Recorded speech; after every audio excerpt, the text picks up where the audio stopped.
ഇക്കാര്യങ്ങളെല്ലാം വ്യക്തമാക്കുന്നത് ബക്കാർഡിക്ക് നിയമവിരുദ്ധമായി നികുതി ഇളവ് നൽകാൻ മുഖ്യമന്ത്രിയുടെ നേതൃത്വത്തിൽ മുൻകൈ എടുക്കുന്നു എന്നത് തന്നെയാണ്. നികുതി ഇളവിന് പിന്നിലെ അസാധാരണമായ ഫയൽ നീക്കത്തിലുണ്ടായ വേഗത അത് എല്ലാവരും ശ്രദ്ധിച്ച കാര്യമാണ്.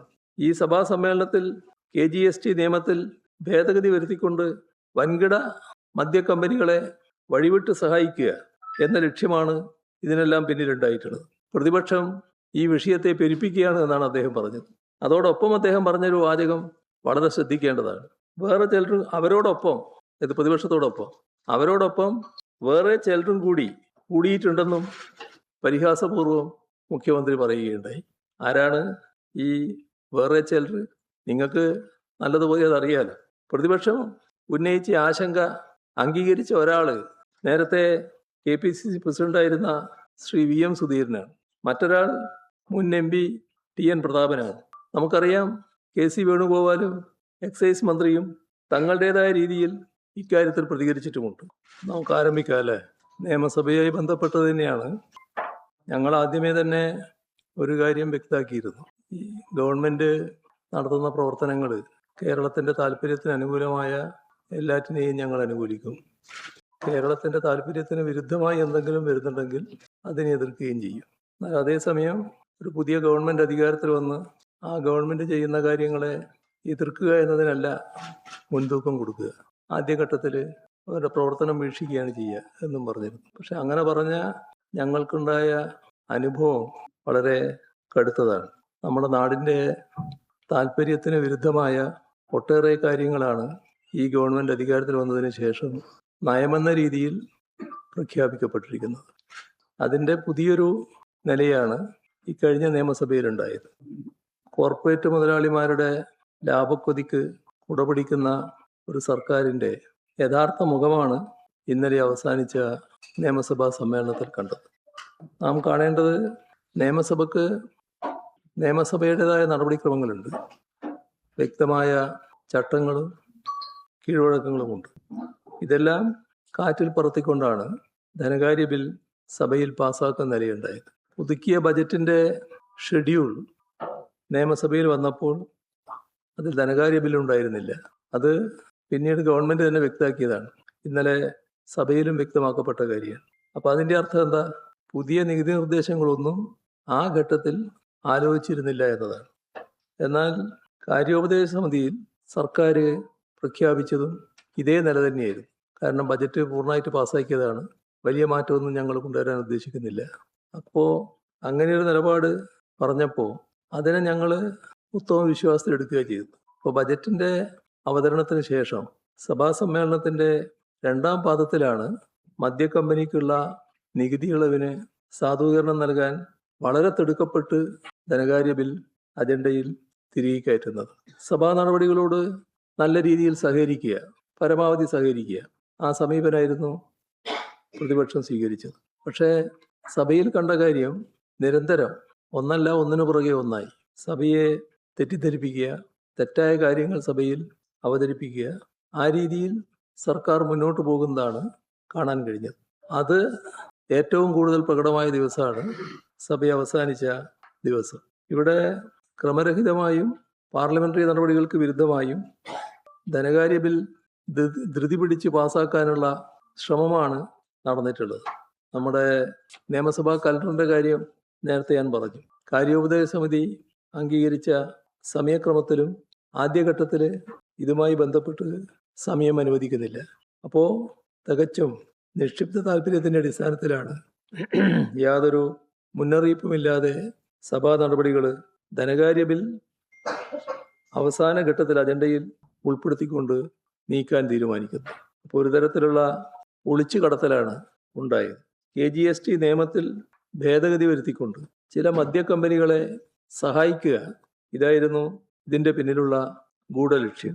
ഇതിനെയാണ് ക്രമപ്രശ്നത്തിലൂടെ പ്രതിപക്ഷം എതിർത്തത്. സബ്ജക്ട് കമ്മിറ്റിയുടെ പരിശോധന കഴിഞ്ഞ് മാത്രമാണ് നികുതി നിർദ്ദേശങ്ങളുള്ള ഫിനാൻസ് ബിൽ സാധാരണഗതിയിൽ പാസ്സാക്കുക. പക്ഷേ ഇക്കാര്യത്തിൽ സബ്ജക്ട് കമ്മിറ്റി ചേരാൻ സമയം പോലും നിശ്ചയിച്ചില്ല. സഭാ സമ്മേളനം ഇത്തരമൊരു നികുതി നിർദ്ദേശത്തോടെയുള്ള ഫൈനാൻസ് ബില്ലാവുമ്പോൾ അതനുസരിച്ച് പുനഃക്രമീകരിക്കാൻ തയ്യാറാകണം. അതിനും സർക്കാർ തയ്യാറായില്ല. ഒരു കാണാൻ കഴിയുന്ന കാര്യം, ഇത്തരമൊരു ബില്ല് പാസ്സാക്കാൻ അനാവശ്യമായ ധൃതിയും വാശിയും സർക്കാരിൻ്റെ ഭാഗത്തുണ്ടാവുകയായിരുന്നു. ഇവിടെ വ്യക്തമാകുന്ന കാര്യം, മുഖ്യമന്ത്രി തന്നെയാണ് ഇക്കാര്യത്തിൽ നിർബന്ധ ബുദ്ധി കാണിച്ചത്. വലിയ കടുംപിടുത്തമാണ് ഈ കാര്യത്തിലുണ്ടായത്. ഏത് മാർഗത്തിലൂടെയും ഈ പറയുന്ന മദ്യ കമ്പനികൾക്ക് നികുതി ഇളവ് നൽകണമെന്ന വാശിയാണ് അദ്ദേഹത്തിനുണ്ടായത്. ഇവിടെ ഈ ഇളവോടുകൂടി, നികുതി ഇളവോടുകൂടി വരാൻ പോകുന്ന കാര്യം, സമൂഹത്തിലാകെ വൻതോതിലുള്ള മദ്യവ്യാപനം ഉണ്ടാകുമെന്നതാണ്. വില കുറഞ്ഞ രീതിയിൽ മദ്യം ലഭ്യമാകുന്ന നിലയാണുണ്ടാവുക. ഇവിടെ നേരത്തെ വ്യക്തമാക്കിയിരുന്നൊരു കാര്യം, മുഖ്യമന്ത്രി തന്നെ വ്യക്തമാക്കിയിരുന്നത്, ബജറ്റിൽ ഇത്തരമൊരു നിർദ്ദേശം വന്നെങ്കിലും അത് UDF ആണ് അവസാന തീരുമാനമെടുക്കുക. UDF ചർച്ച ചെയ്തതിനു ശേഷം മാത്രമേ ഈ കാര്യം നടപ്പാക്കൂ എന്ന് അദ്ദേഹം പറഞ്ഞിരുന്നു. UDF വേണ്ടാൻ തീരുമാനിക്കുകയാണെങ്കിൽ ഞങ്ങളത് വേണ്ടെന്നും വെക്കും. ഇതെല്ലാം നിയമസഭയിൽ തന്നെ അദ്ദേഹം പറഞ്ഞ കാര്യമായിരുന്നു. പക്ഷേ ആ കാര്യങ്ങളെല്ലാം ഒരു തരത്തിൽ പ്രഹസനമാക്കി മാറ്റുന്ന നിലയാണുണ്ടായത്. നൽകിയ ഉറപ്പ്, പരസ്യമായി നൽകിയ ഉറപ്പ്, അതൊന്നും പാലിക്കാൻ പറ്റില്ല എന്ന നിലപാടാണ് പിന്നീട് കണ്ടത്. ഇവിടെ ഓർക്കേണ്ട കാര്യം, ഇതേ രീതിയിൽ ധനകാര്യ ബിൽ പാസ്സാക്കി കഴിഞ്ഞാൽ പിന്നെ UDF ചർച്ചയ്ക്ക് എന്ത് പ്രസക്തിയുള്ളത്? ഇത് നിയമസഭ അംഗീകരിച്ചു കഴിഞ്ഞിരിക്കുകയാണല്ലോ. അപ്പോൾ ഇവിടെ കാണേണ്ട ഒരു കാര്യം, ഇത്തരമൊരു കാര്യത്തിൽ സാധാരണ നിലക്ക് ഏതൊരു സർക്കാരും സ്വീകരിക്കുന്ന ഇന്നത്തെ കാലത്തെ ചില നടപടിക്രമങ്ങളുണ്ട്. അത് ഒന്ന് മന്ത്രിസഭയെ അറിയാന്നുള്ളതാണ്. അതിനു മുൻപ് ഇതുപോലൊരു പ്രധാന തീരുമാനമാകുമ്പോൾ ബന്ധപ്പെട്ട പാർട്ടികളിലും ചർച്ച ചെയ്യും. മുന്നണി സംവിധാനമാകുമ്പോൾ മുന്നണിയിലും ചർച്ച ചെയ്യും. എന്നാൽ ഇവിടെയൊന്നും ഒരു ചർച്ചയുണ്ടായിട്ടില്ല. മാത്രമല്ല, ഇതിൻ്റെ എല്ലാം നേതൃത്വത്തിലിരിക്കുന്നവർ ഈ കാര്യങ്ങൾ അറിഞ്ഞിട്ടേയില്ല, മുഖ്യമന്ത്രി ഒഴികെ. അപ്പോൾ അത് വ്യക്തമാകുന്ന തരത്തിലുള്ള പ്രതികരണങ്ങളാണ് പൊതുവെ ഉയർന്നു വന്നിട്ടുള്ളത്. ഇപ്പോൾ സ്വന്തം പാർട്ടിയിൽ നിന്ന്, മുന്നണിയിൽ നിന്ന്, വിവിധ മത സാമുദായിക സംഘടനകളിൽ നിന്ന്, വ്യത്യസ്ത സാമൂഹ്യ വിഭാഗങ്ങളിൽ നിന്ന് ശക്തമായ എതിർപ്പാണ് ഇക്കാര്യത്തിൽ ഉയർന്നു വന്നത്. പക്ഷേ അതൊന്നും വകവെക്കില്ല എന്ന നിലപാടാണ് ഈ കാര്യത്തിൽ നിർഭാഗ്യവശാൽ മുഖ്യമന്ത്രി സ്വീകരിച്ചത്. ഇന്നലെ പ്രതിപക്ഷം സഭ ബഹിഷ്കരിച്ചു. അത്തരമൊരു ഘട്ടം വന്നപ്പോൾ കണ്ടത് വല്ലാതെ അസ്വസ്ഥനായി സംസാരിക്കുന്ന മുഖ്യമന്ത്രിയാണ്. കാണേണ്ട കാര്യം, സബ്ജക്ട് കമ്മിറ്റി ഒഴിവാക്കി ധനകാര്യ ബിൽ പാസാക്കിയതിനെ ന്യായീകരിക്കാൻ ചില വിദണ്ഡവാദങ്ങൾ അണിനിരത്തിയതെന്താണ്?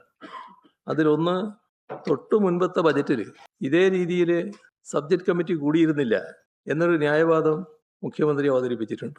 പക്ഷേ ആ ബജറ്റിൽ, ആ ഘട്ടത്തിൽ ഒരു പുതിയ നികുതി നിർദ്ദേശങ്ങളും ഉണ്ടായിരുന്നില്ല. അത്തരം സന്ദർഭങ്ങളിൽ മാത്രം സ്വീകരിക്കുന്ന നടപടി, അത്തരമൊരു നടപടിക്രമം നികുതി നിർദ്ദേശങ്ങൾ അടങ്ങുന്ന ധനകാര്യ ബില്ലിന് എങ്ങനെയാണ് ബാധകമാവുക? ഈ വസ്തുത സൗകര്യപൂർവ്വം മറച്ചുവെക്കാനാണ് അദ്ദേഹം ശ്രമിച്ചത്. ഇപ്പോഴത്തെ സാഹചര്യം അന്നത്തിൽ നിന്ന് വ്യത്യസ്തമാണ്. നികുതി നിർദ്ദേശമില്ലാത്ത ധനകാര്യ ബില്ലും നികുതി നിർദ്ദേശമുള്ള ധനകാര്യ ബില്ലും, അത് തമ്മിലുള്ള വ്യത്യസ്തതയുണ്ട്.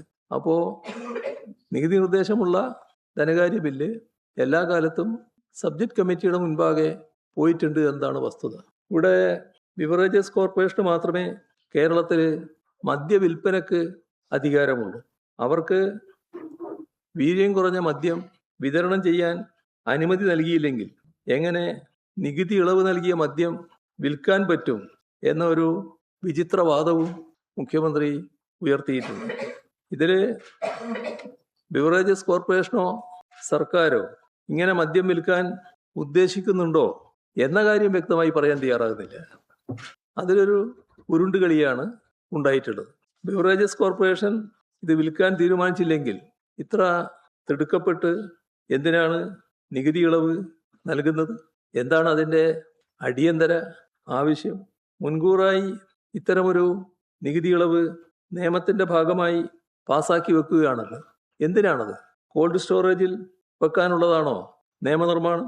ഇക്കാര്യങ്ങളെല്ലാം വ്യക്തമാക്കുന്നത് ബക്കാർഡിക്ക് നിയമവിരുദ്ധമായി നികുതി ഇളവ് നൽകാൻ മുഖ്യമന്ത്രിയുടെ നേതൃത്വത്തിൽ മുൻകൈ എടുക്കുന്നു എന്നത് തന്നെയാണ്. നികുതി ഇളവിന് പിന്നിലെ അസാധാരണമായ ഫയൽ നീക്കത്തിലുണ്ടായ വേഗത അത് എല്ലാവരും ശ്രദ്ധിച്ച കാര്യമാണ്. ഈ സഭാ സമ്മേളനത്തിൽ KGST നിയമത്തിൽ ഭേദഗതി വരുത്തിക്കൊണ്ട് വൻകിട മദ്യ കമ്പനികളെ വഴിവിട്ട് സഹായിക്കുക എന്ന ലക്ഷ്യമാണ് ഇതിനെല്ലാം പിന്നിലുണ്ടായിട്ടുള്ളത്. ഇതിനുവേണ്ടി നിയമനിർമ്മാണ സഭയെ ദുരുപയോഗം ചെയ്യാണ് ഉണ്ടായിട്ടുള്ളത്. അത് ശരിയായ നടപടിയല്ല. ഇതാണ് സഭാ ബഹിഷ്കരണത്തിലേക്ക് പ്രതിപക്ഷത്തെ എത്തിച്ചത്. വീര്യം കുറഞ്ഞ മദ്യത്തിന്റെ നികുതി 251% നിന്ന് 120% ഒറ്റയടിക്ക് വെട്ടിക്കുറക്കുകയാണ് ചെയ്തത്. ആർക്കു വേണ്ടിയാണത്? ഇതുകൊണ്ട് നാട്ടിനെന്താണ് ലാഭം? സർക്കാരിനെന്താണ് ലാഭം? നഷ്ടമല്ലേ ഉള്ളൂ.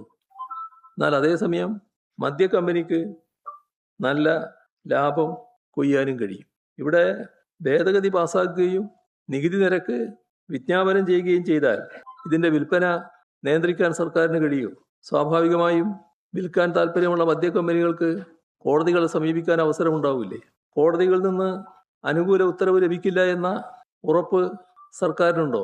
അങ്ങനെ അനുകൂല ഉത്തരവുകൾ നേടാൻ മദ്യ കമ്പനികൾക്ക് ഇത് അവസരമുണ്ടാക്കുകയല്ലേ ചെയ്യുക.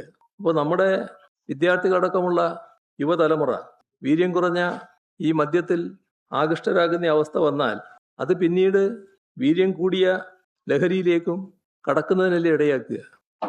ഈ സാമൂഹ്യ വിപത്ത് തിരിച്ചറിഞ്ഞിട്ടുണ്ടോ? ഇവിടെ സ്പിരിറ്റ് അധിഷ്ഠിതമായ മദ്യത്തിന് ഒരു നികുതി ഇളവും ഇതേവരെ നൽകിയിട്ടില്ല. കഴിഞ്ഞ 10 വർഷം LDF സർക്കാരായിരുന്നല്ലോ. അത്തരത്തിലുള്ള ഒരു നികുതി ഇളവും LDF സർക്കാർ നൽകിയിട്ടില്ല. LDF സർക്കാർ ആലോചിച്ചത് തന്നെ പഴം, ധാന്യങ്ങൾ ഇവയിൽ നിന്ന് ഉൽപ്പാദിപ്പിക്കുന്ന ഹോർട്ടി വൈന് അതിന് നികുതി ഇളവ് നൽകുന്ന കാര്യം ആലോചിച്ചിരുന്നു. അപ്പോൾ ഹോർട്ടി വൈനിൻ്റെയും ഹോർട്ടി ലിക്കറിൻ്റെയും തരത്തിലല്ല ഇപ്പോഴത്തെ സ്പിരിറ്റ് അധിഷ്ഠിത മദ്യം. അപ്പോൾ സ്പിരിറ്റ് അധിഷ്ഠിത മദ്യത്തിന് കൂടി ഈ ഹോർട്ടി വൈനിൻ്റെയും ഹോർട്ടി ലിക്കറിൻ്റെയും ഇളവിനെക്കുറിച്ച് അന്ന് ആലോചിച്ചത് ബാധകമാക്കാനാണ് ഇപ്പോൾ നടപടിയെടുത്തിരിക്കുന്നത്. ഇവിടെ നിയമസഭയിലെ പ്രസംഗത്തിൽ മുഖ്യമന്ത്രി മറ്റൊരു കാര്യം കൂടി പറയുകയുണ്ടായി. പ്രതിപക്ഷം ഈ വിഷയത്തെ പെരുപ്പിക്കുകയാണ് എന്നാണ് അദ്ദേഹം പറഞ്ഞത്. അതോടൊപ്പം അദ്ദേഹം പറഞ്ഞൊരു വാചകം വളരെ ശ്രദ്ധിക്കേണ്ടതാണ്. വേറെ ചിലർ അവരോടൊപ്പം, ഇത് പ്രതിപക്ഷത്തോടൊപ്പം, അവരോടൊപ്പം വേറെ ചിലരും കൂടിയിട്ടുണ്ടെന്നും പരിഹാസപൂർവ്വം മുഖ്യമന്ത്രി പറയുകയുണ്ടായി.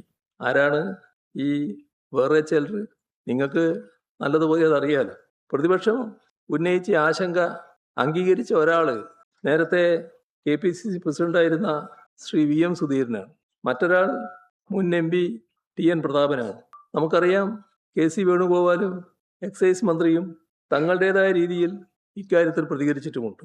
അതുമാത്രമല്ല, UDFിലെ ചില ഘടകകക്ഷി നേതാക്കൾ, മത സാമുദായിക സംഘടനാ നേതാക്കൾ, മതമേലധ്യക്ഷന്മാർ, സമൂഹത്തിന്റെ വിവിധ തുറകളിൽ നിന്നുള്ളവർ ഈ പ്രശ്നത്തിൽ പ്രതികരിക്കുകയും ആശങ്ക അറിയിക്കുകയും ചെയ്തിട്ടുണ്ട്. അപ്പോൾ അവരെയെല്ലാം ചേർത്തുകൊണ്ടാണോ മുഖ്യമന്ത്രി ഇത്തരമൊരു വാചകം പറഞ്ഞത്? നിരുത്തരവാദപരവും ഏകപക്ഷീയവും സമൂഹത്തിന് ദോഷകരവുമായ ഒരു തീരുമാനമാണ് ഈ മദ്യനികുതി ഇളവ് എന്നത് എല്ലാ തരത്തിലും വ്യക്തമാകുന്ന കാര്യമാണ്. ഇതേപോലെ തന്നെ മറ്റൊരു പ്രധാനപ്പെട്ട കാര്യം, സഭയെ എങ്ങനെയൊക്കെ തെറ്റിദ്ധരിപ്പിക്കാൻ മുഖ്യമന്ത്രി ശ്രമിക്കുന്നു എന്നതാണ് ആ കരിമണലുമായി ബന്ധപ്പെട്ട പ്രശ്നത്തിലുണ്ടായ കാര്യം. ഇവിടെ നാടിൻ്റെ പ്രകൃതി സമ്പത്ത് കുത്തകകൾക്ക് തീരെഴുതാനുള്ള നീക്കങ്ങൾ ഈ ഗവൺമെൻറ് കീഴിൽ തുടക്കം മുതലേ സജീവമാക്കുക. ആ കാര്യങ്ങൾ നേരത്തെ പറഞ്ഞതാണ്. ധവളപത്രം മുതൽ ആ നില നമ്മൾ കണ്ടുകൊണ്ടിരിക്കുകയാണ്. കരിമണൽ ഖനനം സ്വകാര്യ മേഖലയ്ക്ക് തീരെഴുതാനുള്ള സർക്കാരിൻ്റെ ബജറ്റ് നിർദ്ദേശത്തിനെതിരെ വ്യാപകമായ പ്രതിഷേധമാണ് ഉയർന്നിട്ടുള്ളത്. ഇത് കക്ഷി രാഷ്ട്രീയ അടിസ്ഥാനത്തിലല്ല, കോൺഗ്രസിനുള്ളിൽ തന്നെ കടുത്ത പ്രതിഷേധം ഇക്കാര്യത്തിൽ ഉയർന്നിട്ടുണ്ട്. അത് മറച്ചുവെക്കാൻ മുഖ്യമന്ത്രി സഭയിൽ വസ്തുതാവിരുദ്ധമായ കാര്യങ്ങൾ പറയുന്ന നിലയാണ് എടുത്തത്. മിനറൽ സെക്ടറിൽ സർക്കാർ സ്വകാര്യ പങ്കാളിത്തം തീരുമാനിച്ചു എന്ന അടിസ്ഥാനരഹിതമായ ആരോപണം കഴിഞ്ഞ LDF സർക്കാരിനെ കുറിച്ച് അദ്ദേഹം ഉന്നയിക്കുകയുണ്ടായി. എന്താണ് യാഥാർത്ഥ്യം? അത് നാം വിശദമായി തന്നെ മനസ്സിലാക്കേണ്ടതുണ്ടല്ലോ. ഇവിടെ 2026 ഫെബ്രുവരിയിലാണ് LDF സർക്കാർ ബജറ്റ് അവതരിപ്പിച്ചത്. ആ ബജറ്റിൽ വിഴിഞ്ഞം തുറമുഖത്ത് നിന്ന് ചവറയെയും കൊച്ചിയെയും ബന്ധിപ്പിക്കുന്ന ഒരു റെയർ എർത്ത് കോറിഡോർ സ്ഥാപിക്കും എന്ന് പറഞ്ഞിരുന്നു. മാത്രമല്ല, ഇതുമായി ബന്ധപ്പെട്ട് ഒരു കേന്ദ്രം ചവറ KMML ചേർന്ന് സ്ഥാപിക്കുമെന്നും പ്രഖ്യാപിച്ചിരുന്നു. ഇതുകൂടാതെ പ്രധാനപ്പെട്ട ഒരു തീരുമാനം KMML, കെൽട്രോൺ, NFTDC, അത് കേന്ദ്ര പൊതുമേഖലാ സ്ഥാപനമാണ്. ഈ സ്ഥാപനങ്ങളെ പങ്കാളികളാക്കിക്കൊണ്ട് ഒരു rare earth and critical minerals mission രൂപീകരിക്കുമെന്ന് പറഞ്ഞു. അതിന് 100 കോടി രൂപയും നീക്കിവെച്ചു. ഇതെല്ലാം പൊതുമേഖലയിലുള്ള സ്ഥാപനങ്ങളാണ്. ഇവിടെ ശ്രദ്ധിക്കേണ്ട കാര്യം, ഇത് മുഴുവൻ ഒഴിവാക്കിയിരിക്കുകയാണ്. എന്താണ് പുതിയ ബജറ്റിൽ ഇതിനെക്കുറിച്ച് പറയാൻ പറ്റാതിരുന്നത്? ഈ പൊതുമേഖലയെ ഊന്നിക്കൊണ്ട് LDF സർക്കാർ പറഞ്ഞ കാര്യം എന്തുകൊണ്ട് അതേ രീതിയിൽ പറയാൻ പറ്റാതിരിക്കുന്നു? എന്താണ് അത് ഒഴിവാക്കിയത് യാദൃശ്ചികമാണെന്ന് കാണണ്ട. അത് കരുതലോടെയുള്ളൊരു നീക്കമാണ്. ആ നീക്കം മറച്ചു വെക്കാനാണ് ഇവിടെ സ്വകാര്യ നിക്ഷേപത്തിന് LDF സർക്കാർ തയ്യാറായി എന്ന വിദണ്ഡവാദം മുന്നോട്ട് വെക്കുന്നത്. UDF അവതരിപ്പിച്ച ബജറ്റിൽ ഇതിനെക്കുറിച്ച് പൂർണ്ണമായി പരാമർശിക്കാതിരിക്കുക, സ്വകാര്യവൽക്കരണത്തിനുള്ള പച്ചക്കൊടി കാണിക്കുക. അപ്പോൾ കരിമണൽ മേഖല സ്വകാര്യവൽക്കരിക്കുന്നതിനുള്ള പ്രകടമായ നീക്കമാണ് UDF സർക്കാരിൻ്റെ ഭാഗത്തുനിന്നുണ്ടായിട്ടുള്ളത്. ഈ പ്രശ്നത്തിൽ KMMLുമായി ബന്ധപ്പെട്ട് മറ്റൊരു വിദണ്ഡവാദം മുഖ്യമന്ത്രി അവതരിപ്പിക്കുകയുണ്ടായി. അതായത് KMML ഒരു സ്വകാര്യ കമ്പനിയെ ഇതിനുവേണ്ടി ഉപയോഗിച്ചു ഖനനത്തിന് പുറപ്പെട്ടു എന്ന മട്ടിലാണ് കാര്യങ്ങൾ അവതരിപ്പിച്ചത്. ഇവിടെ KMML സാധാരണഗതിയിൽ ഖനനം ചെയ്ത കരിമണൽ ഉപയോഗിക്കുന്നുണ്ട്, അവർക്ക് ആവശ്യമുണ്ട്. ആ കരിമണൽ ഉപയോഗിക്കുമ്പോൾ അവർ ഇൽമനേറ്റാണ് അതിൽ നിന്ന് വേർതിരിച്ചെടുക്കുന്നത്. ബാക്കി വരുന്ന മണലുണ്ട്. ആ ബാക്കി വരുന്ന മണലിൽ പല ധാതുക്കളുണ്ട്. അതിലേറ്റവും പ്രധാനപ്പെട്ടതാണ് മോണോസൈറ്റ്. ഇപ്പോൾ മോണോസൈറ്റ് അടക്കമുള്ള അമൂല്യമായ ധാതുക്കളുള്ള ഈ മണൽ അവർ ചെയ്യുന്നത് കോൺക്രീറ്റ് അറകളുണ്ടാക്കി അവയിൽ സുരക്ഷിതമായി സൂക്ഷിക്കലാണ്. ഇതാണ് KMML എല്ലാ കാലത്തും ചെയ്യുന്നത്. ഇത് വേർതിരിച്ചെടുക്കാനുള്ള സാങ്കേതിക വിദ്യ KMMLന്റെ കയ്യിലില്ല. ഈ ബാക്കിയുള്ള മണലിലുള്ള മോണോസൈറ്റ് പോലുള്ള കാര്യങ്ങൾ വേർതിരിച്ചെടുക്കാനുള്ള സാങ്കേതിക വിദ്യ KMMLന്റെ കയ്യിലില്ല. അപ്പോൾ ഒരു ഘട്ടം കഴിഞ്ഞപ്പോൾ ഇതിങ്ങനെ നിറച്ച് വന്നാൽ പിന്നെ എല്ലാം നിറയല്ലോ, പിന്നെ ഇതെവിടെ വെക്കും എന്നുള്ളൊരു പ്രശ്നം വരുന്നില്ലേ. അപ്പോൾ ഒരു അടിയന്തര ആവശ്യമായി വന്നു. അവരതുമായി ബന്ധപ്പെട്ട നടപടികളിലേക്ക് നീങ്ങി കേന്ദ്ര ഗവൺമെന്റിനെ സമീപിച്ചു. കേന്ദ്ര സർക്കാരിന് കീഴിലുള്ള NFTDC ആ സ്ഥാപനത്തിൻ്റെ സാങ്കേതിക വിദ്യ ഉപയോഗിച്ച് ഒരു പൈലറ്റ് പ്രോജക്റ്റ് നടത്താനാണ് ഉദ്ദേശിച്ചത്. അത് 18 മാസത്തെ പൈലറ്റ് പ്രോജക്റ്റാണ്. അതിനുവേണ്ടി KMML ടെൻഡർ വിളിച്ചു. അതൊരു യഥാർത്ഥത്തിലുള്ള ഗവേഷണ പദ്ധതിയാണ്. അത് ഖനനമല്ല, ഖനനം നടക്കുന്നേയില്ല. ഇതുമായി ബന്ധപ്പെട്ട് കയ്യിലുള്ള മണലിൽ നിന്ന് മോണോസൈറ്റ് വേർതിരിച്ചെടുക്കാനുള്ള സാങ്കേതിക വിദ്യ, അതാണ് KMML ആലോചിച്ചത്. ഈ ടെൻഡറിൽ ഹൈദരാബാദ് ആസ്ഥാനമായ കമ്പനിയെ തിരഞ്ഞെടുത്തു എന്ന് പറഞ്ഞാൽ അത് അവസാന തിരഞ്ഞെടുപ്പല്ല. അതിനകത്ത് തന്നെ ഒരു കാര്യം വ്യക്തമാക്കി, കേന്ദ്ര സംസ്ഥാന സർക്കാരുകളുടെ നിയമാനുസൃത അനുമതി ലഭിച്ചാൽ മാത്രമേ അവരുമായി ധാരണാപത്രം ഒപ്പിടുകയുള്ളൂ. അത് ആ ഘട്ടത്തിൽ തന്നെ ഗവൺമെന്റ് നിലപാടെടുത്തതാണ്. വ്യവസായ വകുപ്പ് ആ തരത്തിൽ നിർദ്ദേശവും നൽകിയതാണ്. ഇവർക്ക് ഒരു വർക്ക് ഓർഡറും നൽകിയിട്ടില്ല ഈ പറയുന്ന ഹൈദരാബാദ് ആസ്ഥാനമായ കമ്പനിക്ക്. ഈ പൈലറ്റ് പ്ലാന്റിൽ നിന്ന് ലഭിക്കുന്ന മിനറൽസ് അത് പൂർണ്ണമായും KMMLന് തന്നെ കൈമാറണം എന്നതും ആ ഘട്ടത്തിൽ തന്നെ ഉന്നയിച്ചിട്ടുള്ള കാര്യമാണ്. അപ്പോൾ ഇതൊരു ഖനനമല്ല, ഇതൊരു പരീക്ഷണ ഘട്ടമാണ്. അതിൻ്റെ ഭാഗമായുള്ളൊരു പദ്ധതിയാണ്. ഇത് വേർതിരിച്ചെടുക്കാനുള്ള സാങ്കേതിക വിദ്യ KMMLന്റെ കയ്യിലില്ല. ആ സാങ്കേതിക വിദ്യ ഉള്ള കമ്പനിയെ തേടി പോവുകയാണ് ഉണ്ടായത്. അതിൻ്റെ ഭാഗമായി അവസാന തീരുമാനത്തിലേക്ക് എത്തിയിട്ടുമില്ല. അപ്പോൾ മന്ത്രിസഭാ തലത്തിൽ ഇക്കാര്യത്തിൽ നയപരമായി അംഗീകാരം നൽകി കഴിഞ്ഞിട്ടില്ല. കേവലമായ ഒരു പരീക്ഷണ പദ്ധതിയായാണ് ഇവിടെ ഉദ്ദേശിച്ചത്. അത് മുഖ്യമന്ത്രി വലിയ തോതിൽ വളച്ചൊടിക്കുന്ന നിലയാണുണ്ടായത്. ഈ പരീക്ഷണ പദ്ധതിയെ കരിമണൽ ഖനനം കുത്തകകൾക്ക് വിൽക്കാനുള്ള അഴിമതി നിറഞ്ഞ നീക്കത്തിന് ന്യായം കണ്ടെത്താൻ വേണ്ടി സഭയെ തെറ്റിദ്ധരിപ്പിച്ചുകൊണ്ട് അവതരിപ്പിക്കുന്ന നിലയാണ് മുഖ്യമന്ത്രി സ്വീകരിക്കുന്നത് കണ്ടത്. ഇത് ശരിയായ രീതിയല്ല. സാധാരണഗതിയിൽ വലിയ തോതിൽ വസ്തുതകൾ മറച്ചുവെച്ച് തെറ്റിദ്ധാരണകൾ സൃഷ്ടിക്കുന്ന പ്രസ്താവനകൾ മുഖ്യമന്ത്രി സ്ഥാനത്തിരിക്കുന്ന ഒരാളിൽ നിന്ന് ഉണ്ടാകുന്നത് അഭിലഷണീയമായ കാര്യമല്ല. വസ്തുതകളെ സംബന്ധിച്ച് പൂർണ്ണമായ അന്വേഷണം നടത്തി ഇത്തരം കാര്യങ്ങൾ മനസ്സിലാക്കാനും നാടിനെ അറിയിക്കാനും മാധ്യമങ്ങളും ശ്രമിക്കേണ്ടതുണ്ട് എന്നാണ് തോന്നുന്നത്. ചിലരെങ്കിലും മറ്റു തരത്തിലുള്ള വാർത്തകൾ ഇതുമായി നൽകിയത് കൊണ്ടാണ് ആ തരത്തിൽ ഞാൻ പറയുന്നത്. മറ്റൊരു പ്രശ്നം വിഴിഞ്ഞവുമായി ബന്ധപ്പെട്ടതാണ്.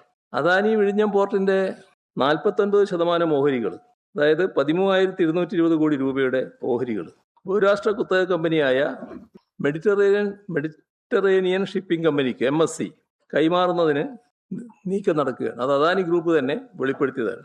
ഇതെന്തോ ഒരു വലിയ വിദേശ നിക്ഷേപം ഇവിടെ വരികയാണ് എന്ന തരത്തിൽ വ്യാഖ്യാനിക്കാൻ ചിലർ പുറപ്പെട്ടിട്ടുണ്ട്. പക്ഷേ അദാനി ഗ്രൂപ്പിന് അവരുടെ ഓഹരി കൈമാറ്റത്തിലൂടെ ലാഭമുണ്ടാക്കാനുള്ള ഒരു ഇടപാടാണ് ഇതാദ്യം. അത് പ്രത്യേകം കാണണം. നമ്മുടെ കൺസെഷൻ അഗ്രിമെന്റ് പ്രകാരം 25% കൂടുതൽ ഓഹരി കൈമാറ്റം നടക്കണമെങ്കിൽ സംസ്ഥാന സർക്കാരിൻ്റെ മുൻകൂർ അംഗീകാരം ആവശ്യമാണ്. ശ്രദ്ധിക്കണം കേട്ടോ, സംസ്ഥാന സർക്കാരിൻ്റെ അംഗീകാരമല്ല, സംസ്ഥാന സർക്കാരിൻ്റെ മുൻകൂർ അംഗീകാരം ആവശ്യമാണ്. ക്ലോസ് 5(3) പ്രകാരം അത്തരമൊരു കൈമാറ്റത്തിന് കേരള സർക്കാരിൻ്റെ മുൻകൂർ അനുമതി ആവശ്യമാണ് എന്ന് കൃത്യമായി പറയുന്നുണ്ട്. അപ്പോൾ മുൻകൂർ അനുമതി ലഭ്യമാക്കാതെ സ്വന്തം നിലയിൽ നടത്തിയ ഓഹരി ഇടപാട് നിയമവിരുദ്ധമാണ്, കരാർ ലംഘനമാണ്. ഇവിടെ ഈ പറയുന്ന ഉടമസ്ഥാവകാശത്തിലുള്ള മാറ്റം സംസ്ഥാന സർക്കാരിൻ്റെ നിലപാട് എന്താണ് എന്ന് ഇനിയും വ്യക്തമാക്കേണ്ടതുണ്ട്. ഇന്നലെ വ്യക്തമാക്കിയത് നിങ്ങളെല്ലാവരും കേട്ടിട്ടുണ്ട്. പക്ഷേ അവിടെ നിൽക്കുന്നില്ലത്. അതുകൊണ്ടാണ് അങ്ങനെ പറയുന്നത്. അദാനി ഗ്രൂപ്പിൻ്റെ ഇത്തരമൊരു നീക്കം സംസ്ഥാന സർക്കാരിൻ്റെ അറിവോടുകൂടിയുള്ളതാണോ? കരാറിന് വിരുദ്ധമായ നടപടിയാണ് ഇപ്പോൾ ഉണ്ടായിട്ടുള്ളത്. അത്തരമൊരു നടപടിക്കെതിരെ സർക്കാർ ഏതു തരത്തിലുള്ള നിയമ നടപടിയാണ് സ്വീകരിക്കാൻ ഉദ്ദേശിക്കുന്നത്? മുഖ്യമന്ത്രിയുടെ അറിവോടെയല്ല ഈ തീരുമാനമെന്ന് അദ്ദേഹം ഇന്നലെ നിയമസഭയിൽ പറയുകയുണ്ടായി. പക്ഷേ അദാനി പോർട്ടിൻ്റെ അധികൃതർ സർക്കാരിനെ ഇത് അറിയിച്ചു എന്നാണ് പറയുന്നത്. അങ്ങനെയാണെങ്കിൽ ഇക്കാര്യം രഹസ്യമാക്കി വെച്ചത് എന്തിനാണ്? അത് വസ്തുതയാണോ? ഇവിടെ വേറൊരു കാര്യം, അദാനി പോർട്ട് സെബിക്ക് കൊടുത്ത ഒരപേക്ഷയുണ്ട്. അതിലവർ പറയുന്നൊരു കാര്യം ശ്രദ്ധിക്കേണ്ടതാണ്. With reference to the caption subject, we would like to inform you that the company has entered into share purchase and subscription agreement on June 29th, 2026 with Mundi Limited, bracketly Mundi, pursuant to which Mundi will invest for 49% interest in Adani Viഴിഞ്ഞം Port Private Limited. അപ്പോൾ അവരെ കാര്യങ്ങളെല്ലാം നടന്നു കഴിഞ്ഞു. എങ്ങനെയാണ് സംസ്ഥാന സർക്കാരിൻ്റെ മുൻകൂട്ടിയുള്ള അനുമതിയോടെ മാത്രം ആലോചിക്കാൻ കഴിയുന്നൊരു കാര്യത്തിൽ അവിടെയുള്ള അദാനി കമ്പനിക്ക് ഇത്ര ധൈര്യമായി കാര്യങ്ങൾ നീക്കാൻ പറ്റിയത്? That the company has entered in to share purchase and subscription agreement on June 29th. അപ്പോൾ അവരുമായിട്ട് എഗ്രിമെന്റ് ഒപ്പിട്ട് കഴിഞ്ഞു. അതിനുള്ള ധൈര്യം സാധാരണഗതിയിൽ കൺസെഷനായ അദാനി ഗ്രൂപ്പിന് കിട്ടുമോ?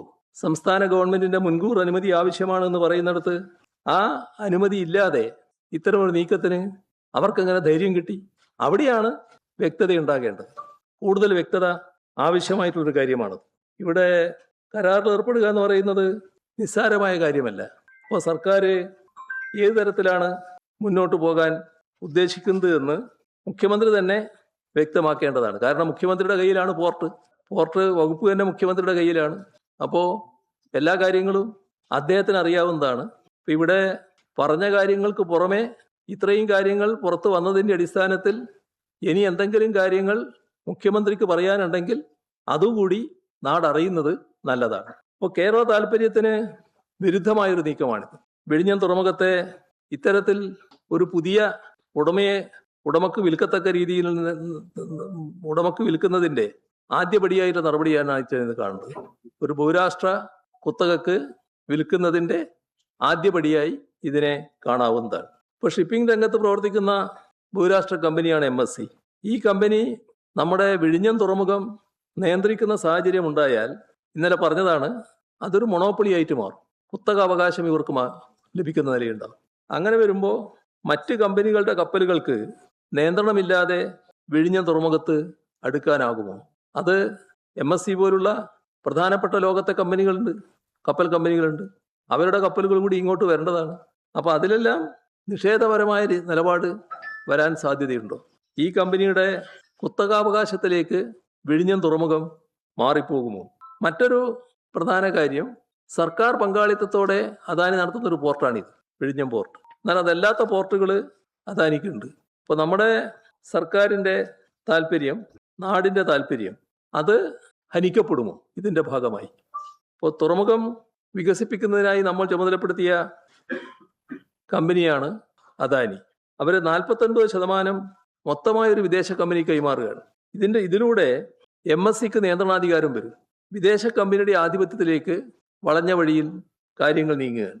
ഇവിടെ മറ്റ് കമ്പനികളുടെ വൻ കപ്പലുകളടക്കം എത്തേണ്ടത് വളരെ പ്രധാനമാണ്. അത് തടസ്സമായിട്ട് വരും ഈ നീക്കം. അപ്പോൾ കേരളത്തിന് വലിയ നഷ്ടം ഇതുണ്ടാക്കും. സർക്കാരിൻ്റെ വരുമാനത്തിന് നഷ്ടമുണ്ടാകും. അതും കാണണം. ഈ കമ്പനികൾക്ക് കമ്പനികളുടേതായ താല്പര്യം കാണുമല്ലോ. അപ്പം അതിൻ്റെ ഭാഗമായി ചില നീക്കങ്ങൾ ഉണ്ടായാൽ നമുക്കിവിടെ ലഭിക്കേണ്ട വരുമാനത്തിന് കുറവുണ്ടായി എന്ന് വരും. അപ്പോൾ ഒരു മാറ്റവും ഇപ്പോഴത്തെ സാഹചര്യത്തിൽ ഉണ്ടാകാൻ പാടില്ല. വിഴിഞ്ഞത്തിൻ്റെ കാര്യത്തിൽ നേരത്തെ അദാനി ഗ്രൂപ്പ് അടക്കം സമ്മതിച്ച രീതിയിൽ കാര്യങ്ങൾ തീരുമാനിച്ചു വെച്ചതുണ്ട്. അതേ രീതിയിൽ കാര്യങ്ങൾ മുന്നോട്ട് പോകുന്നതിനുള്ള നടപടികൾ സംസ്ഥാന ഗവൺമെൻറ് ഭാഗത്തുണ്ടാവണം. അദാനി ഗ്രൂപ്പിൻ്റെ താല്പര്യത്തിന് വഴങ്ങിക്കൊടുക്കുന്ന നില ഒരു കാരണവശാലും ഉണ്ടാകാൻ പാടില്ല. അവർ ഒരു കമ്പനി എന്ന നിലക്ക് ഇത്രയും കാര്യങ്ങൾ ചെയ്തത് സർക്കാരിൻ്റെ മുൻകൂർ അനുമതി വേണ്ട കാര്യത്തിൽ അനുമതി ഇല്ലാതെ ഇത്രയും കാര്യങ്ങൾ നടത്താൻ എങ്ങനെ അവർ ധൈര്യപ്പെട്ടു? അതെല്ലാം ഉയർത്തുന്ന ഒട്ടേറെ സംശയങ്ങളുണ്ട്. സാധാരണഗതിയിൽ ഒരു കമ്പനിയും അത്തരമൊരു നടപടിയിലേക്ക് നീങ്ങാൻ ധൈര്യപ്പെടില്ല. അപ്പോൾ എവിടെയോ എന്തോ സാധാരണഗതിയല്ലാത്ത കാര്യങ്ങൾ സംഭവിച്ചിരിക്കുന്നു എന്നാണ് ഇതിൻ്റെ ഭാഗമായി കാണേണ്ടത്. ഇതാണ് പൊതുവിൽ പറയാനുള്ളത്. ഇതില് പോർട്ട് അധികൃതർ പറയുന്നത് കമ്മീഷനിൽ കഴിഞ്ഞ് 1 വർഷം കഴിഞ്ഞാൽ 74% ഓഹരി വിൽക്കാൻ MOU സംസ്ഥാന സർക്കാരുമായിട്ടുള്ള ധാരണാപത്രത്തിൽ കൃത്യമായി പറയുന്നത്.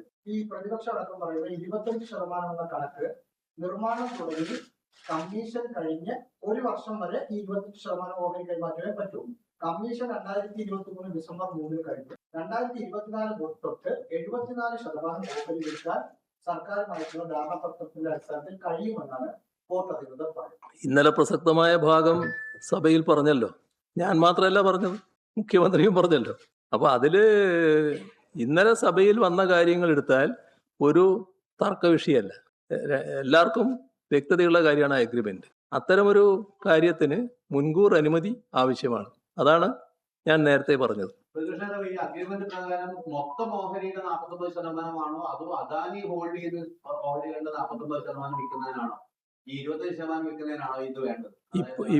ഇപ്പൊ അവരുടെ കയ്യിലുള്ള ഷെയറിന്റെ കാര്യമാണ് പറഞ്ഞത്.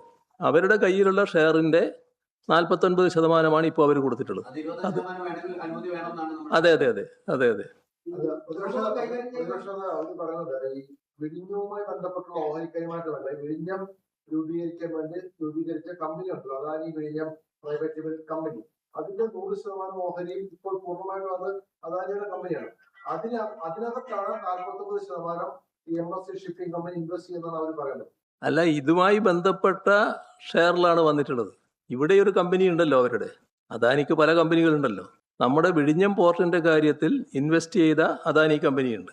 ആ അദാനി കമ്പനിയുടെ ഷെയർ മറ്റൊരു കൂട്ടർക്ക് കൈമാറുകയാണെങ്കിൽ അത് 25% കൂടുതലാണെങ്കിൽ സംസ്ഥാന സർക്കാരിൻ്റെ മുൻകൂർ അനുമതി വേണമെന്നുള്ളതാണ് കൃത്യമായി വ്യവസ്ഥ ചെയ്തിട്ടുള്ളത്.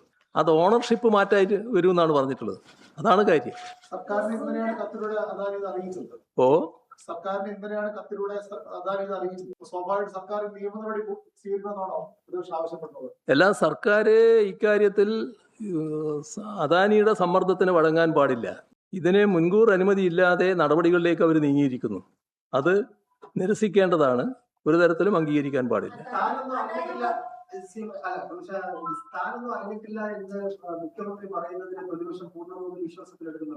ഞാൻ പറഞ്ഞതിലെല്ലാം ഉണ്ടല്ലോ. ഞാൻ പറഞ്ഞല്ലോ കൃത്യമായിട്ട്.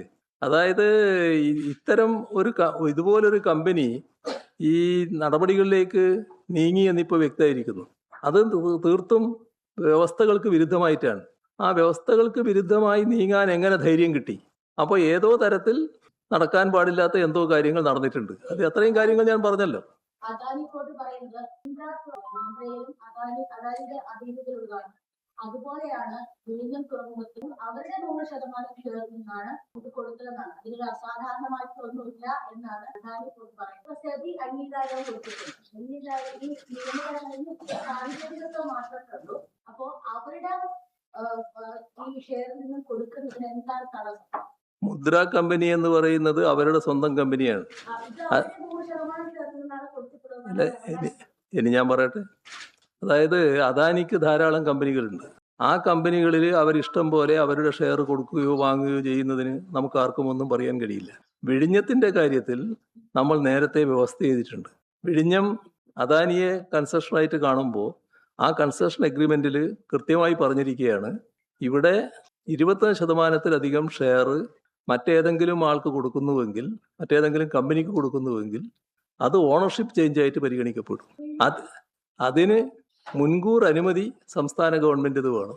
ഇത് വ്യക്തമായി രേഖപ്പെടുത്തി വെച്ച കാര്യമാണ്, അഗ്രിമെന്റിൽ രേഖപ്പെടുത്തി വെച്ച കാര്യമാണ്. അത്തരമൊരു കാര്യം ലംഘിച്ചുകൊണ്ടാണ് ഇപ്പോൾ നടപടികൾ നീങ്ങിയിട്ടുള്ളത്. അതാണ് കാണേണ്ടത്. ഈ 25% വ്യവസ്ഥിക്കാൻ എന്തെങ്കിലും തരത്തിലുള്ള നടപടി സർക്കാരാണെന്ന് വലിയ സർക്കാർ വ്യവസ്ഥ അല്ല, LDF സർക്കാരിൻ്റെ മുമ്പ് തന്നെ ഇത്തരം അഗ്രിമെന്റുകളൊക്കെ വന്നിട്ടുണ്ടല്ലോ. സാധാരണഗതിയിൽ ഈ അഗ്രിമെന്റിന്റെ അടിസ്ഥാനത്തിൽ കാര്യങ്ങൾ നീക്കിയാൽ ഈ അദാനിക്ക് അങ്ങനെ പോകാൻ കഴിയില്ലല്ലോ. അത് നിയമവ്യവസ്ഥയുടെ ലംഘനം വന്നാൽ എങ്ങനെയെന്നുള്ളത് നമ്മൾ പരിശോധിക്കണമല്ലോ.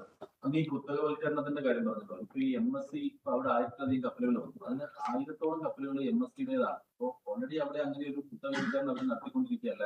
അത് സാധാരണഗതിയിൽ ടെർമിനൽ നോക്കിയാൽ ഇന്നത്തെ നിലയിൽ ഒരു ടെർമിനലാണല്ലോ നമ്മൾ നല്ല രീതിയിൽ വികസിപ്പിച്ചിട്ടുള്ളത്.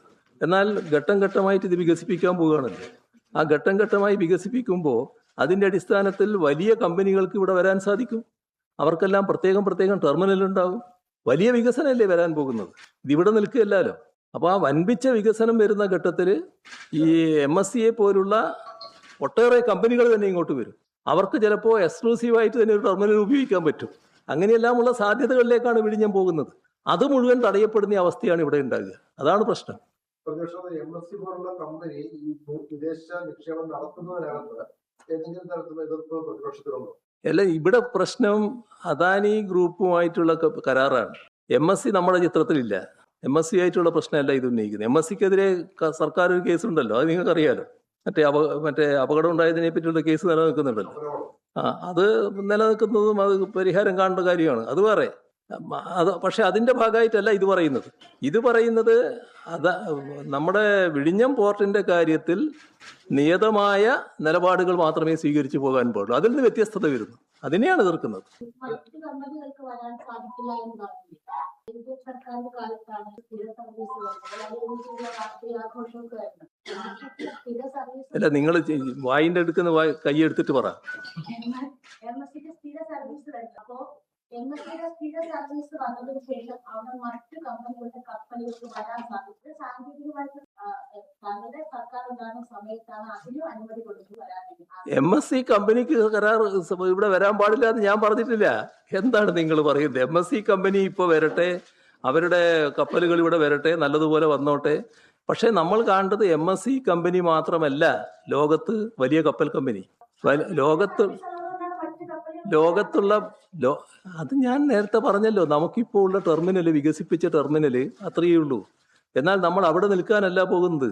ഭാവിയിൽ മറ്റ് ടെർമിനലുകൾ നമ്മൾ വികസിപ്പിക്കും. അതിനുള്ള പരിപാടികളാണ് ഇപ്പൊ തന്നെ ആവിഷ്കരിച്ചിട്ടുള്ളത്. അതാണ് അദാനി അടക്കം സമ്മതിച്ചിട്ടുള്ള കാര്യവും. അതിൽ നിന്ന് മാറിപ്പോകുന്ന കാര്യമാണ് ഞാൻ പറഞ്ഞത്. മറ്റൊരു കാര്യം, കശുവണ്ടി കോർപ്പറേഷൻ അനുമതി കേസിൽ ഇപ്പോൾ വി.ഡി. സതീശൻ സർക്കാർ ആർ ചന്ദ്രശേഖരൻ പ്രോസിക്യൂട്ടറിന് അനുമതി കൊടുത്തിട്ടുണ്ട്.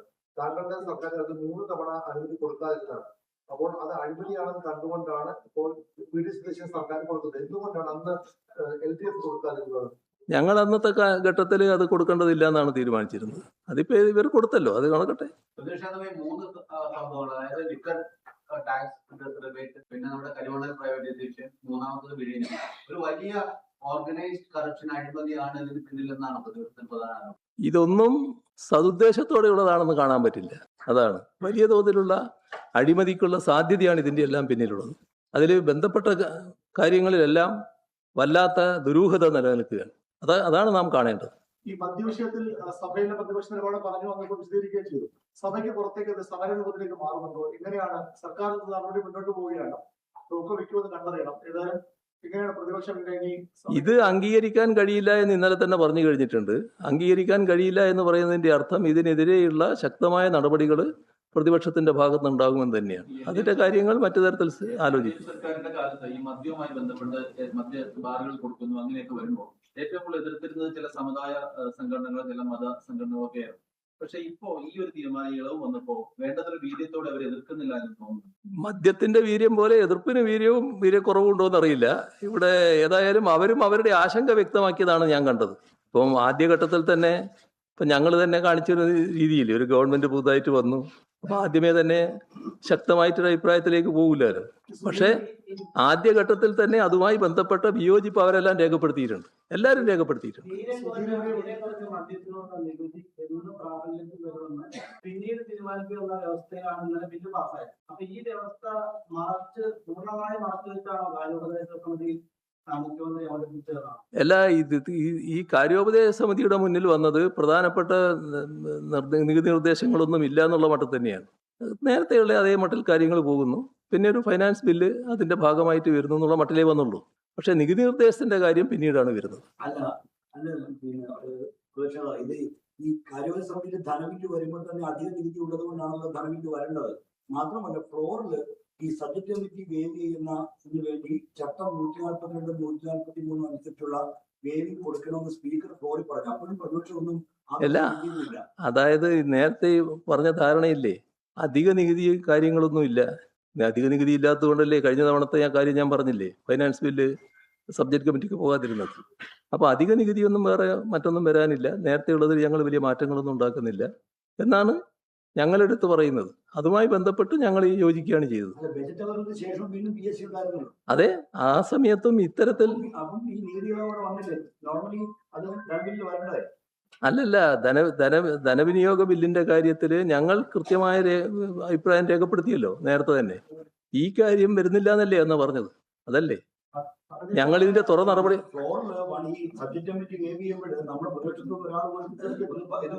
എല്ലാം എതിർക്കാതിരുന്നത് ഈ ധാരണയിലാണ്. എതിർക്കാതിരുന്നത് ഞങ്ങൾ പുതുതായിട്ടൊന്നും കൊണ്ടുവരുന്നില്ല. പഴയ അതേ നില തന്നെയാണ് ഞങ്ങൾ സ്വീകരിക്കുന്നത്. നമ്മളെല്ലാം പാസ്സാക്കിയതല്ലേ. ഇനി വീണ്ടും എല്ലാ കാര്യങ്ങളും സബ്ജക്ട് കമ്മിറ്റിക്ക് പോകേണ്ടതില്ല. ഞങ്ങൾ അതിനോട് യോജിക്കുകയാണ് ചെയ്തത്. മുഖ്യമന്ത്രിയായിരുന്ന പ്രതിപക്ഷ നേതാവിന് ഇങ്ങനൊരു നികുതി വരുമെന്ന് അറിയാത്തതല്ല എന്നാണ് ഇന്നലെ മുഖ്യമന്ത്രി മറുപടി പറഞ്ഞത്. അത്രമാത്രം പിന്നെ മറ്റേ ഈ സാധാരണഗതിയിൽ നിന്ന് വ്യത്യസ്തമായ ശക്തി എനിക്കില്ല ഈ കാര്യങ്ങൾ മനസ്സിലാക്കാൻ. കാരണം ഇങ്ങനെയൊരു ഒളിച്ചു വെച്ച കാര്യം വരാനിടയുണ്ട് എന്ന് മനസ്സിലാക്കാൻ എനിക്ക് കഴിയില്ല. അല്ല, പ്രതിപക്ഷം അല്ലെങ്കിൽ പൂർണ്ണമായിട്ടും സർക്കാരിനെ അംഗമായി വിശ്വസിക്കുകയാണോ പ്രതിപക്ഷം ചെയ്തത്? സർക്കാരും സർക്കാരിന്റെ തലപ്പത്തിരിക്കുന്ന മുഖ്യമന്ത്രിയും പറയുന്ന കാര്യം ആദ്യമേ തന്നെ അവിശ്വസിക്കേണ്ട കാര്യമില്ലല്ലോ. നമ്മൾ ഓരോന്നും അനുഭവത്തിന്റെ അടിസ്ഥാനത്തിൽ എടുക്കുക. അപ്പോൾ ഇങ്ങനെ പറഞ്ഞപ്പോൾ ഞങ്ങളത് വിശ്വാസത്തിലെടുത്തു എന്നുള്ളതാണ് ശരി. അങ്ങനെ വിശ്വാസത്തിലെടുക്കാൻ പാടില്ലായിരുന്നു എന്ന് നിങ്ങൾ ഇപ്പോൾ പറയുന്നുണ്ടെങ്കിൽ ഇപ്പോഴത്തെ അനുഭവത്തിൽ അത് ശരിയായിരിക്കും. പക്ഷെ ഞങ്ങൾക്ക് അന്നേരം അങ്ങനെ ഒരു തോന്നലില്ല. അതാണ്.